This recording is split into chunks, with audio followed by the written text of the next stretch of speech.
Right, I've laid all the units out. That's not really necessary, but it's just so I can see them all. And then you add up the attack numbers, that's the number on the far left, of all the units. It's useful to have a calculator and a pen handy for this.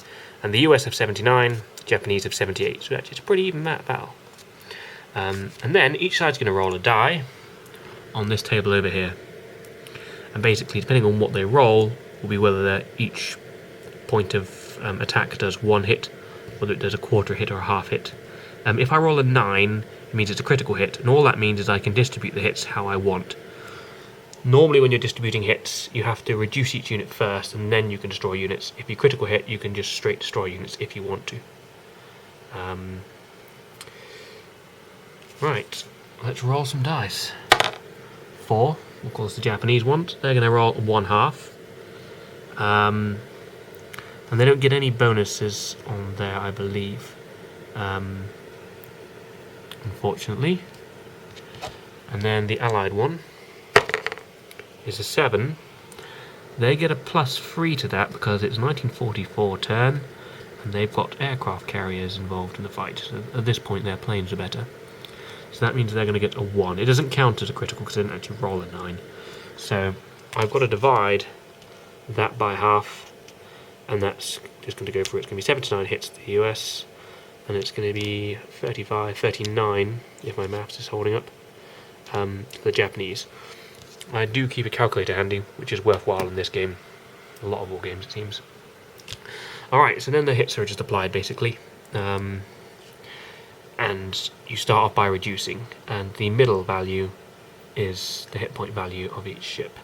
So I'll do that, and then twist the camera back on. The US had a couple of units flipped over, 3 units precise, and the Japanese have lost all those. They've lost the mighty battleship Yamato, lost one air unit, and the Shokaku, I think it's the Shokaku, and everything else is flipped over. You then add up basically the attack strengths of all the remaining units, and these guys remain halved because they rolled so badly. And basically, the US have got more attack strength left, therefore they won the battle. These have got to retreat, and this air unit has got to make an emergency withdrawal as well. Well, I think this air unit can't make an emergency withdrawal because it's got a range of 4 because it can double its movement. I think it's got a range of 4 because it can double its movement when doing a strategic move, but there's no airfields for it to go to, which are even within 4, so it gets destroyed as well. They can all go back into my counter tray. These guys will all go home, but not until this is resolved first. This is simpler.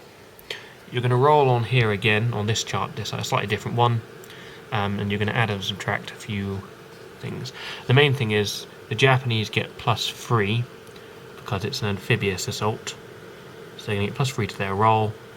The Allies are going to get +2 because they're the only people with naval units left in the battle hex, I think. Actually, that might not be the case because technically speaking the Japanese naval units are still there. They don't withdraw until the end of the battle. I could be wrong there. Also, if it's in jungle or something, it can be harder. I'll ignore that +2 for this one, but that might be incorrect. So, I need to roll dice again. Also, this event came up earlier, which gives another +1 to the Japanese when they're defending an island. So it's going to be +3 to the Japanese roll, which is 7. That gives them a 10, which means they're going to do double the amount of damage. And the Allies done a 7, which means they're going to do 1.5, which basically means they got 18 damage. So they're going to flip these guys over, but not be able to do another 12. And these guys have done 12 damage, or a bit more than 12. That's enough to destroy this unit because it's already flipped once already. And the Japanese have taken, sorry, the US have taken Market Island.